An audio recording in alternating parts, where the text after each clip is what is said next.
જિલ્લા પંચાયતના પ્રમુખ મંજુલાબેન મુછાના અધ્યક્ષસ્થાને વિકાસ સપ્તાહનો ભવ્ય સમાપન સમારોહ યોજાયો હતો।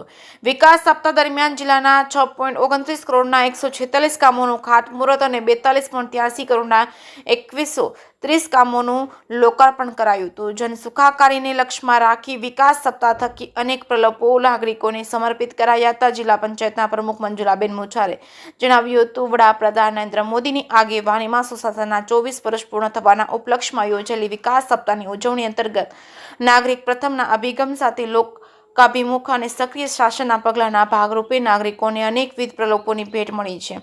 તારીખ 7 ઓક્ટોબરથી શરૂ થયેલી આ વિકાસ સપ્તાહ એટલે કે તારીખ 15 ઓક્ટોબરના રોજ પૂર્ણ થયો હતો। આ ઉપલક્ષ્યમાં જિલ્લા પંચાયતના પ્રમુખ મંજુલાબેન મુછાના અધ્યક્ષસ્થાને આ અંગેનો સમાપન સમારોહ પ્રભાસપરના રામદેવ મંદિર ખાતે યોજાયો હતો। જે કે સિંહ ગુજરાતી સાથે મહેશ વાજા, સોમનાથ।